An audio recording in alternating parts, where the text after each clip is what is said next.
Price காலையில் எழுப்பணும். ஆனால் ப்ரேயர் முடித்தோம்.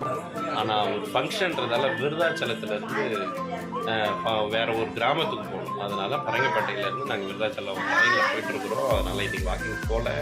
நீங்கள் நடங்க, நடப்போம், நலம் பெறுவோம். நான், என் பொண்ணு, ஒய்ஃபு 3 பேருமே ட்ரெயினில் கிளம்பியாச்சு. இப்போ ட்ரெயின் வந்து ஓட்டியில் நிற்கிது.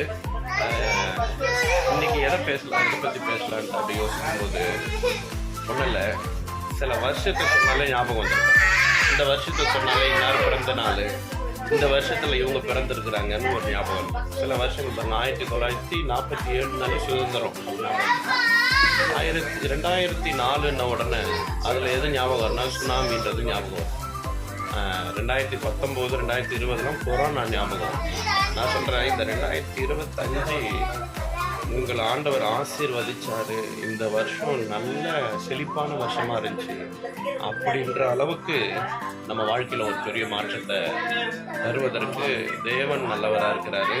யோவேல் 2ஆம் அதிகாரம் 25ஆம் வசனம் என்ன சொல்லுதுன்னா, நான் உங்களிடத்தில் அனுப்பின பெரிய சேனையாகிய வெட்டுக்கிளி, அடுத்து சொல்கிறாரு 2வது பச்சை கிளி, அடுத்து முசுக்கட்டை பூச்சி, 4வது பச்சை புழு, பட்சித்த வருஷங்களுக்கெல்லாம் திரும்பி நான் உங்களை ஆசீர்வதிப்பேன். திரும்பவும் அந்த ஆசீர்வாதங்கள்லாம் வரும். சம்பூர்ணமாக சாப்பிட்டு திருப்தியாக இருப்பீங்க, உங்களை அதிசயமாக நடத்தி வந்த ஆண்டவருக்கு இருப்பீங்க அப்படின்னு வசனம் சொல்லி 25, 26 என் ஜனங்கள் ஒருபோதும் வெட்கப்பட்டு போவதற்கு சொன்னார். அதனால் இன்னைக்கு நீங்கள் இழந்ததெல்லாம் திரும்பி வருகிற இந்த வருஷமாக 2025 மாறும் அப்படின்னு பிரயாசம் பண்ணுங்க, நம்புங்க.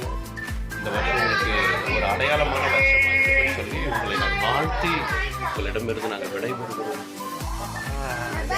இன்னும் ஒரு 2 வார்த்தை பேசுறது, நாங்கள் ஊருக்கு போகிறோம்.